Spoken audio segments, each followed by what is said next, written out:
दोस्तों, middle east में युद्ध का तीसरा मोर्चा खुल गया है। अमेरिका ने मिडिल ईस्ट में सैनिकों की संख्या बढ़ानी शुरू कर दी है। ईरान ने आधिकारिक तौर पर यह ऐलान कर दिया है कि वो खर्क में अमेरिका का इंतजार कर रहे हैं। ईरान ने खर्क द्वीप को माइन से भर दिया है। ईरान की तरफ से कहा गया है कि हम पिछले 40 सालों से इस दिन का इंतजार कर रहे थे। दूसरी तरफ दोस्तों, रूस ने कहा है कि अगर खर्क पर अमेरिका ने कब्जा करने की कोशिश की तो बहुत बड़ा डिजास्टर होगा। इवन अमेरिका के पूर्व राष्ट्रपति जॉर्ज डब्ल्यू बुश ने भी कह दिया है कि ट्रंप की योजना मरीन बलों को खर्क द्वीप पर कब्जा करने के लिए भेजने की है। ट्रंप ईरान की 96% तेल को चुराकर उसकी अर्थव्यवस्था पर नियंत्रण करना चाहते हैं, ठीक वैसे ही जैसे वेनेजुएला के साथ हुआ था। दोस्तों, युद्ध के तीसरे मोर्चे के बारे में आसान भाषा में भरत जी से समझेंगे। ईरान के खर्क द्वीप के ऊपर अमेरिका कब्जा करने की तैयारी कर चुका है, लेकिन ईरान पात है, अमेरिका डाल है।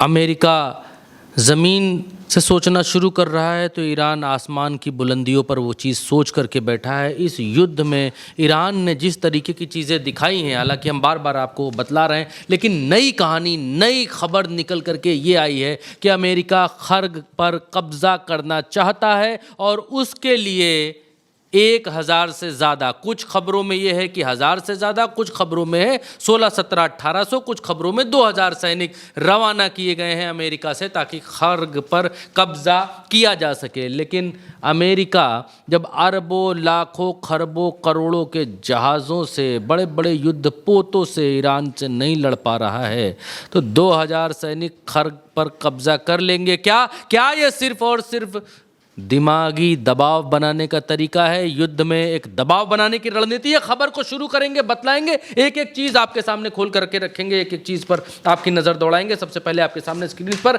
यह CNN के हवाले से खबर है और CNN के हवाले से खबर में यह कहा जा रहा है कि कम से कम 1000 US सोल्जर्स जो है वो तैयारी कर रहे हैं मिडिल ईस्ट के भीतर डिप्लॉयमेंट के लिए, उनकी अवेलेबिलिटी के लिए, ऑपरेशंस में उनकी अवेलेबिलिटी के लिए। तो ऑपरेशन क्या करने जा रहे हैं? ये जमीन पर पैदल सैनिकों के जरिए अमेरिकी क्या तैयारी कर रहे हैं? तो इसका जवाब आता है यूएस के जो फॉर्मर प्रेसिडेंट हैं बुश, जॉर्ज डब्ल्यू बुश, उनके हवाले से यह जवाब आता है। और इस जवाब को सुनने के बाद दुनिया तमाम सारे आकलन लगाने शुरू कर देती है। पूर्व अमेरिकी राष्ट्रपति जॉर्ज डब्ल्यू बुश के हवाले से क्या कहा गया कि अब योजना मरीन बलों को खर्क द्वीप पर कब्जा करने के लिए भेजने की है। ईरान के 96% तेल को चुराकर उसकी अर्थव्यवस्था पर नियंत्रण करना ठीक वैसे ही है जैसे वेनेजुएला के साथ हुआ, just as happened with Venezuela. तो ये अमेरिका के प्रेसिडेंट रह चुके हैं बुश, उनके हवाले से ये खबर स्क्रीन के ऊपर है कि अमेरिका ईरान का तेल चुराना चाहता है। कहाँ चुराना चाहता है? ये है ईरान आपका, और ये है straight of Hormuz. Straight of Hormuz को पार करके जब आप अंदर बढ़ते हैं पर्शियन सागर में, तो पर्शियन सागर में एक टापू जैसी चीज़ आपको दिखलाई देती है।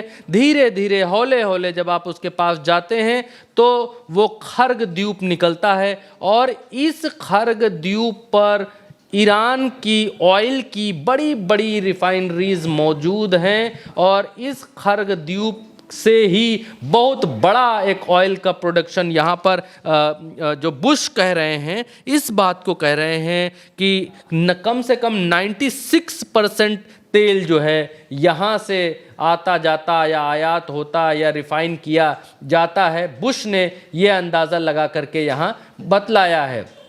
और ये खर्क द्वीप है जो हम आपको दिखा रहे हैं, खर्क आइलैंड है। इसी खर्क आइलैंड में एक पट्टी यहाँ पर बनी हुई है, ये हवाई पट्टी है, आपके सामने स्क्रीन के ऊपर दिख रही है, ये हवाई पट्टी है और इसी हवाई पट्टी से ये रनवे का काम करता है। खैर, खर्क को हमने आपको दिखलाया। इस खर्क के ऊपर अमेरिका कब्जा करना चाहता है और वहाँ के जो पूर्व राष्ट्रपति हैं वो कहते हैं कि ट्रंप यहाँ का तेल चोरी करने, तेल चुराने, यहाँ पर डकैती डालने के लिए यहाँ पर उतरना चाहता है और यहाँ पर कब्जा करने का ट्रंप की सिर्फ एक ही मंशा दिखलाई देती है। इसके आगे बढ़ते हैं तो NBC न्यूज़ के हवाले से ये बताया जाता है कि वाई ट्रंप में भी आइंग ईरान्स खर्ग आइलैंड, यानी ट्रंप की आंख खर्ग आइलैंड पर क्यों जमी हुई है ईरान के, and why that's a risk, और क्यों बहुत बड़ा खतरा वहाँ पर है, और क्योंकि खतरे का दूसरा नाम ही ईरान है और ईरान वहाँ पर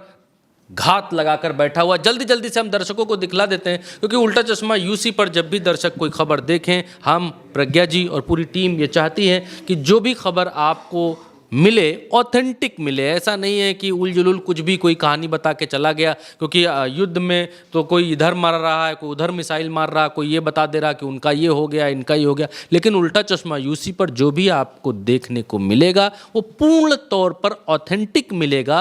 और ऑथेंटिक किसके आधार पर मिलेगा? अंतर्राष्ट्रीय मीडिया के आधार पर। हम वहाँ से खबरों को चुन करके आपके लिए ले करके आते हैं और आपको सबूतों के साथ दिखलाते हैं कि what exactly happened in Iran और ईरान के आसपास। अब देखिए आप, दूसरा ये विदेशी मीडिया के हवाले से खबर है। यहाँ पर रशिया ने वार्न किया है अमेरिका को कि देखो ऐसा कर मत देना, भूल से भी वो मत कर देना, वरना ईरान तुमको जला करके राख कर देगा। अब यहाँ पर रशिया क्या कहता है, रूस क्या कहता है, वो भी आपको एक बार की देखना चाहिए, सुनना चाहिए। अब रूस यहाँ पर कह रहा है, पढ़ करके हेडलाइन हम आपको बता देते हैं। रूस ने ईरान के खर्ग द्वीप पर संभावित जमीनी आक्रमण के खिलाफ चेतावनी दी है। साथ ही ये भी कहा है कि खाड़ी में अमेरिकी सैन्य उपस्थिति से क्षेत्रीय जोखिम बढ़ जाते हैं। ये जो नीचे लिखा हुआ है, Russia warned against the खर्ग island, यहाँ पर यहाँ पर बिल्कुल क्लियर कट बताया गया। अच्छा, अब यहाँ पर ये जो है रशिया की फॉरेन मिनिस्ट्री की स्पोक्स पर्सन है, उनकी तस्वीर आपके सामने है। मारिया जोकोवा इनका नाम है, ज़खरोवा इनका नाम है, और ये रसिया की फॉरेन मिनिस्टर हैं। ये क्या कहती हैं, बहुत इंपॉर्टेंट बात कहती हैं। इनका बयान नीचे छपा हुआ था, हम आपके लिए यहाँ पर ले करके आए हैं। इनके बयान में नीचे ये कहा गया है, हमें खर्ग द्वीप पर किसी प्रकार की ज़मीनी अभियान की तैयारियों के बारे में अटकलें सुनने को मिल रही हैं। ये यहाँ पर कह रही हैं, बट लेस्ट उन्होंने सुनाई दे रही हैं, लेकिन उम्मीद है कि ये सिर्फ बातों और धमकियों तक ही सीमित ना रहे, सीमित रहे। ये बात कह रही हैं। उन्होंने आगे कहा कि खाड़ी क्षेत्र में हाल की घटनाओं में ये स्पष्ट होता है कि इस क्षेत्र में अमेरिकी सेना की उपस्थिति वहाँ के सभी देशों के लिए जोखिम को और बढ़ाती है। अमेरिकी सेना यहाँ पर जो पहुँच रही है वो आसपास के इलाकों को धुआं करवा सकती है, आसपास के जोखिम को और अधिक बढ़ा सकती है। क्यों? क्योंकि देखिए, ईरान जो लड़ रहा है, बहुत सिंपल सी बात है, ईरान लड़ रहा है कुछ पाने के लिए नहीं, बचाने के लिए। तो जिसको कुछ खोने के लिए नहीं है, जब वो लड़ाई लड़ता है तो वो सब भूल के लड़ाई लड़ता है। और जिसके पास खोने के लिए बहुत कुछ है, अमेरिका के पास खोने के लिए बहुत कुछ है, वो पाने के लिए, कब्जाने के लिए, लड़ाई लड़ने के लिए यहाँ पर आ रहा है। और ईरान के पास अब खोने को बहुत कुछ बचा नहीं है, उसके पास जो है उसको बचाने की वो लड़ाई में उतरेगा। और इसीलिए बाकी के मुल्कों में ये सोच कर ही दहशत है कि अमेरिका जब खर्ग पर कब्जा करने के लिए जाएगा तो ईरान उसका क्या जवाब देगा, ईरान कितना बड़ा जवाब देगा और कितनी दुनिया उसके जवाब से प्रभावित होने वाली है। एक उत्तर उसका ये भी निकल करके आया कि ईरान ने एक और स्ट्रेट ऑफ होर्मुज की तरह एक और रास्ता बंद करने की बात की कि हम वो दूसरा रास्ता भी बंद कर देंगे। ये दिखा देते हैं, ये बाब अल मंदाब है, ये स्ट्रेट है, ये भी होर्मुज की तरीके का एक स्ट्रेट है।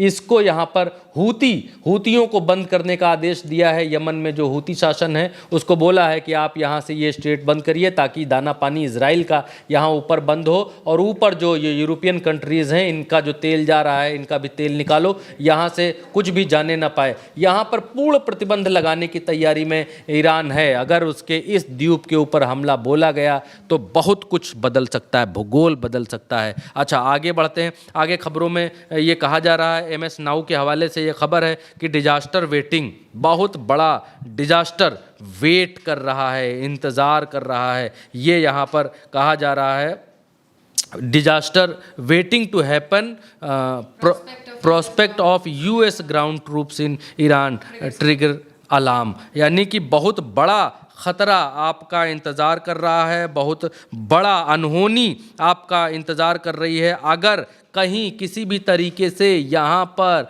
अमेरिका ने अपने आर्मी को उतारा तो फिर बहुत बड़ा खतरा यहाँ इंतज़ार कर रहा है, ये यहाँ पर कह रहे हैं।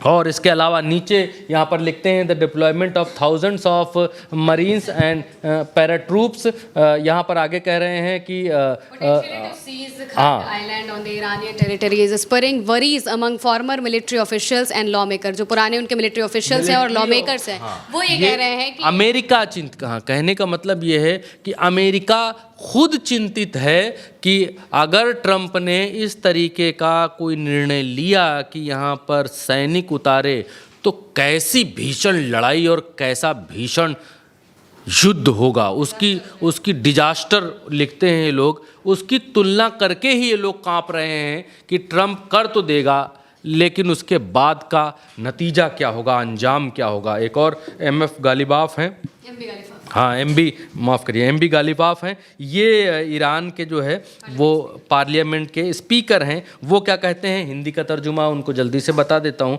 कहते हैं कि कुछ आंकड़ों के आधार पर ईरान के दुश्मन क्षेत्रीय देशों में से किसी एक के समर्थन से ईरान के द्वीपों में, क्षेत्रीय देशों में से किसी एक के समर्थन से मतलब या तो Saudi, UAE, Qatar, Kuwait, in Qatar थोड़ा बगल झांक रहा है लेकिन वो भी इधर उधर डोलता रहता है। अब ये कह रहे हैं कि जो अगल बगल के देश हैं उन देशों में से किसी एक देश की मदद या समर्थन से ईरान के द्वीपों में से, ये लिखते हैं, are they preparing to occupy one of the Iranian island, all enemy movement are under the full surveillance of our arm forces if they step out the line all the vital infrastructure. Hindi में बता देते हैं जल्दी से कि ये कहते हैं कि कुछ आंकड़ों के आधार पर ईरान के दुश्मन क्षेत्रीय देशों में से किसी एक के समर्थन से ईरान के द्वीपों में से किसी एक पर कब्जा करने की तैयारी की जा रही है। दुश्मन की सभी गतिविधियों पर हमारी सेना की नज़र है, निगरानी है।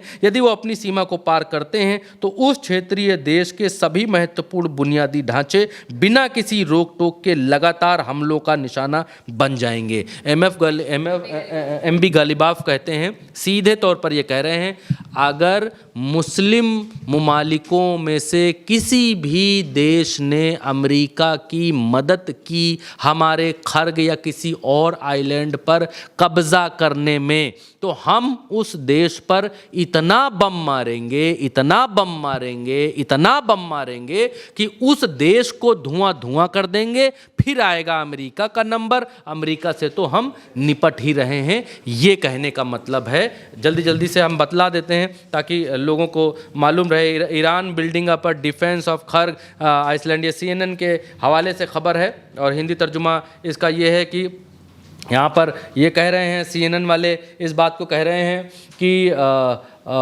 CNN वाले इस बात को कह रहे हैं कि ईरान वहाँ पर जो है डिफेंस का पूरा इंतजाम खर्ग के आसपास कर रहा है और पूरा पोटेंशियल वहाँ पर US ग्राउंड अटैक, अगर US ग्राउंड पर अटैक करेगा, हाँ, तो उसके लिए बाकायदा वो अपना पूरा डिफेंस तैयार कर चुके हैं खर्ग आइलैंड में। हाँ, पूरे व्यवस्था मजबूत करा। हिंदी में तर्जुमा यह है कि ईरान संभावित अमेरिकी ज़मीन हमले के बचाव के लिए खर्ग द्वीप की रक्षा की पूरी मजबूत व्यवस्था कर रहा है। ये यहाँ पर CNN ने कंफर्म किया कि खर्ग पर पूरी भयंकर चहल पहल देखी जा रही है। युद्ध का तीसरा मोर्चा यहाँ पर क्लैश रिपोर्ट। हम आपको ये क्यों बतला रहे हैं क्योंकि आपको ये मालूम रहे कि क्या चल रहा है मिडिल ईस्ट में। सिर्फ और सिर्फ हाउ और गोदी मीडिया को देखकर, एक तरफा चीज़ों को देखकर आप कोई भी वो मन मत बनाएं। आप यहाँ देखें क्लैश रिपोर्ट्स के हवाले से क्या खबर कही जा रही है। ये बतलाया जा रहा है यहाँ पर कि बड़ी खबर, ईरान ने संभावित अमेरिकी ज़मीनी अभियान की तैयारी में खर्ग द्वीप पर सैनिकों, हवाई सुरक्षा प्रणालियों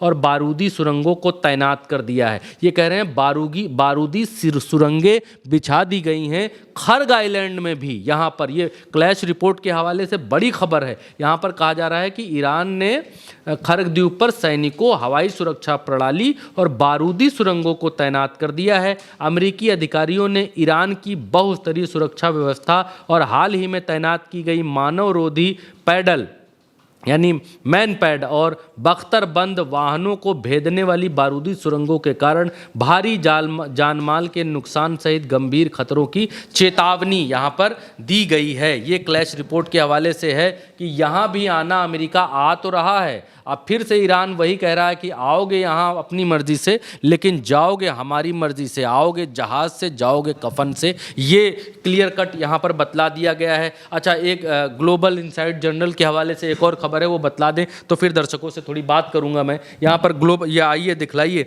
यहाँ पर ग्लोबल इनसाइट जर्नल के हवाले से ये खबर है और यहाँ पर कहा गया है कि ईरानी सेना ने अमेरिकी सेना को ये संदेश दिया कि कम क्लोज़र, हाँ जानेमन पास आओ। ये कह रहे हैं आओ, और दूसरे देश कह रहे हैं, रूस कह रहे हैं बुलाता है लेकिन जाने का नहीं। ये कह रहे हैं कि आओ, हम तुम्हारा इंतज़ार कर रहे हैं। अमेरिका से कह रहे हैं, ये कह रहे हैं, क्या कह रहे हैं पढ़कर बता देता हूँ कि ये कह रहे हैं कि करीब आओ। अमेरिका से कह रहे हैं आओ, पास आओ। ये कह रहे हैं सालों से हम अमेरिकियों के निर्धारित ठिकानों तक पहुँचने का इंतज़ार कर रहे थे और 2 दशकों से अधिक समय से हम असमयमित युद्ध रणनीति के साथ इस पल के लिए प्रशिक्षण ले रहे थे। अब अमेरिकी सैनिकों के लिए हमारा सिर्फ एक ही संदेश है, आओ और करीब आओ, कम क्लोज़र। और ये यहाँ पर ग्लोबल इनसाइट जर्नल ने ये खबर छापी है। ये बहुत दुनिया के लिए छोटी मोटी खबर नहीं है, बहुत बड़ी खबर है। और ये बड़ी खबर इसलिए हो जाती है महिमा जी, क्योंकि खर्ग में युद्ध का तीसरा मोर्चा खुलने के लिए जा रहा है। पहला मोर्चा ईरान के भीतर, दूसरा मोर्चा इनके ये जो जलडमरू मध्य स्ट्रेट ऑफ होर्मुज पर चल रहा है, तीसरा मोर्चा खर्ग, और चौथा मोर्चा भी हम आज आपको बता देते हैं, कोई नहीं बताएगा। चौथा मोर्चा आपके सामने ये रहा चौथा मोर्चा आपकी स्क्रीन के ऊपर। अगली लड़ाई यहीं पर तय है। ये बाब अल मंदाब स्ट्रेट है, स्ट्रेट ऑफ होर्मुज की तरीके का एक स्ट्रेट है, और यहाँ पर ये हूती संरक्षित, ये हूतियों के शासन का इलाका है जिसको आप यमन कहते हैं, और इसको बंद करने की तैयारी में ईरान है। और यहाँ पर ईरान कह रहा है कि आओ और करीब आओ, और करीब आओ, और करीब आओ, हम तुमको यहाँ दिखाएंगे कि हु इज़ द ईरान। अब मसला ये हो चला है कि ईरान, अमेरिका और इज़राइल, ये क्लैश जहाँ से, ये युद्ध जहाँ से शुरू हुआ था, ये सैन्य अभियान, अमेरिका ने इसको कहा था, ये सैन्य अभियान जहाँ से शुरू हुआ था उसको पार करते हुए अब एक बड़े युद्ध में बदल चुका है। ज़मीन पर कब्ज़ा करने तक की ये अभियान पहुँच गया है। और अमेरिका टाइम बाय कर रहा है।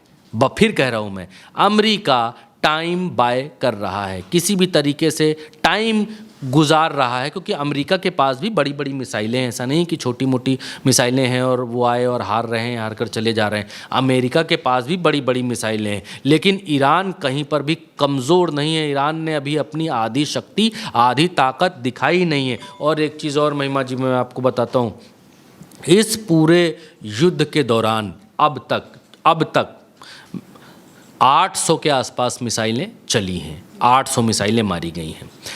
अमेरिका एक साल में 700 मिसाइलें बनाता है, टोटल 700 मिसाइल अमेरिका का प्रोडक्शन है। यानी एक दिन में 2.5, 3, 4 के आसपास का गिरता होगा रेशियो, इतनी मिसाइलें बनाता है। एक साल में 700। इस युद्ध में अब तक ईरान और अमेरिका की तरफ से 800 मिसाइलें दागी जा चुकी हैं। मान लीजिए 400 भी दागी होंगी, 400 ईरान ने और 400 अमेरिका ने, या 500 ईरान ने, उससे कम अमेरिका ने, तो भी अमेरिका के आधे साल का प्रोडक्शन ख़त्म हो चुका है। दूसरी तरफ ईरान के हवाले से जो रिपोर्ट्स हैं, जो और सारी रिपोर्ट्स हैं जो बतलाती हैं कि ईरान ड्रोन और बाकी चीज़ें इतनी ज़्यादा मात्रा में बनाता है। ईरान से एक रिपोर्ट आई कि 3000 ड्रोन अभी तक हमने फायर किए हैं, मारे हैं, और हम रोज़ाना 300-350 ड्रोन बना रहे हैं डेली। तो आप मैन्युफैक्चर देखिए कि कितना बड़ा मैन्युफैक्चर है। जितना ये मार रहे हैं उतना बना रहे हैं ईरान वाले। अब हजारों किलोमीटर से दूर से आ करके यहाँ अपना इंफ्रास्ट्रक्चर नष्ट करवा रहा है। आज की सबसे बड़ी खबर ये भी निकल करके आई कि ईरान ने अब ये आधिकारिक ऐलान कर दिया है कि अगल बगल के मुस्लिम मुल्कों में जितने भी इनके रडार सिस्टम थे, जितने भी इनके एयर डिफेंस सिस्टम थे अमेरिका के, जो मुस्लिम मुल्कों में स्थापित किए थे इन्होंने बीच से मिसाइलें गिराने के लिए, अमेरिका के आधिकारिक तौर पर ईरान ने कहा कि हमने इनके सारे रडार सिस्टम को ध्वस्त कर दिया है। अब जो रडार सिस्टम और एयर डिफेंस सिस्टम और जो सिस्टम्स हैं वो इजराइल की अपनी सीमा के भीतर हैं। इजराइल अपने देश को सुरक्षित करने के लिए जो इजरायली एयर डिफेंस सिस्टम है उसको भी हमने लगभग तबाह किया है, मारा है। हमारी मिसाइलें अब प्रॉपर तरीके से गिर रही हैं। हम 70-80 मारते हैं तो 5, 6, 7, 8 गिरने की रिपोर्ट हमारे पास आ जाती है। 70-80 में अगर 10 का भी रेशियो है, 8 का भी रेशियो है तो ईरान कहता है कि हमारा रेशियो बिल्कुल सही है अगर 70-80 मार रहे हैं। और जब से इन्होंने क्लस्टर बम मारना शुरू कर दिया है, वो क्या है कि मिसाइल जाती है आसमान में, वो टूट जाती है, 80-90 बमों में टूट जाती है अलग अलग। और हर एक बम को, एक बम कितना होता होगा क्लस्टर बम का मैंने देखा नहीं है, शायद इतना होता हो या इतना होता हो या इतना होता हो। अब हर एक इतने इतने बड़े बम को हवा में पकड़ पकड़ कर अलग अलग मिसाइलें मारने आए नीचे से एयर डिफेंस सिस्टम से, वो बड़ी बड़ी मिसाइलें, तो कितना खर्च और कितना नुकसान होता होगा कि इतने बड़े बम को मारने के लिए यह हाथी जैसी मिसाइल चली आ रही है। और एक तो इतने बड़े बम को डिटेक्ट करना, हवा में मार पाना, क्योंकि ना तो वो बम जब मिसाइल गई हवा में और फूट गई, हवा में फूटने के बाद वो कई बमों में अलग अलग हो गया। अब वो बम का काम सिर्फ गिरना है नीचे। अब वो बम के ना उसमें मोटर लगा है, ना इंजन लगा है, ना उससे धुआं निकल रहा है, तो अब उसको डिटेक्ट करना बड़ा कठिन हो जाता है एयर डिफेंस सिस्टम के लिए, क्योंकि वो एक ईंटे पत्थर की तरह आसमान से नीचे की तरफ टपकता रहता है, गिरता रहता है। तो कोई भी एयर डिफेंस सिस्टम उनको डिटेक्ट नहीं कर पा रहा है। मिसाइल को तो डिटेक्ट कर ले रहे, जब तक वो मिसाइल आती है, टूटती नहीं है, तब तक तो उसको करना ठीक है, कर लेते हैं। लेकिन जब वो मिसाइल टूट जाती है, उसके क्लस्टर्स बाहर आ जाते हैं और वो गिरना शुरू करते हैं, तो फिर उनको कोई नहीं रोक पाता। कोई ऐसी टेक्नोलॉजी अभी तक बनी ही नहीं है कि उन गिरते हुए कड़ों को या गिरते हुए उन पत्थर जैसे टुकड़ों को, जो बम होते हैं, उनको रोक पाए। तो ये इजराइल के लिए बहुत बड़ी चुनौती बन गई है। और ये क्लस्टर बम जो बनाए ईरान ने, वो कुछ सोच समझ कर ही बनाए होंगे। अगर 30-40 साल पहले से आज के युद्ध की तैयारी कर रहे हैं और क्लस्टर बम इसलिए बनाए क्योंकि इनके एयर डिफेंस सिस्टम को भेदा जा सके, इनका एयर डिफेंस सिस्टम को निस्तनाबूद किया जा सके और हमले किए जा सकें, तो और क्या क्या बनाया होगा ईरान ने क्लस्टर बम के अलावा, कि अगर कोई बड़ा शत्रु आ जाए, बड़ी मिसाइल चलानी पड़े, तो वो बड़ी मिसाइल कितनी बड़ी हो सकती है, कितना उसका आकार हो सकता है, क्या हो सकता है। अभी रूस ने इस बात का अंदेशा जताया कि और इनके पास क्या क्या है दुनिया को मालूम ही नहीं है। इतना है कि पूरा मिडिल ईस्ट ख़त्म कर सकते हैं ईरान वाले, इतनी इतनी मिसाइलें इनके पास हैं। लेकिन ईरान ने ये दिखला दिया है इस युद्ध के भीतर कि वो दिमाग से भी लड़ रहा है, दिल से भी लड़ रहा है, हौसले से भी लड़ रहा है, ताकत से भी लड़ रहा है, हर चीज़ से वो लड़ रहा है। और ईरान ने इस पूरे युद्ध में ये करके दिखलाया भी है, दुनिया को ये बतलाया भी है कि युद्ध आखिर लड़ा कैसे जाता है। सही कहा भरत जी ने, ईरान के पास खोने के लिए अब कुछ नहीं है। अगर दोस्तों अमेरिका ने ईरान की खर्ग पर कब्जा करने की कोशिश भी की तो पूरी दुनिया इस होने वाले डिजास्टर को देखेगी, क्योंकि अब तक के युद्ध में ईरान ने जो कुछ कहा वो सब कुछ करके दिखाया। इस वीडियो में मेरे साथ फिलहाल इतना ही। मिलते हैं अगली अपडेट के साथ। चैनल को सब्सक्राइब करिए, वीडियो को शेयर कीजिए। चलते हैं। राम राम, दुआ सलाम, जय हिंद।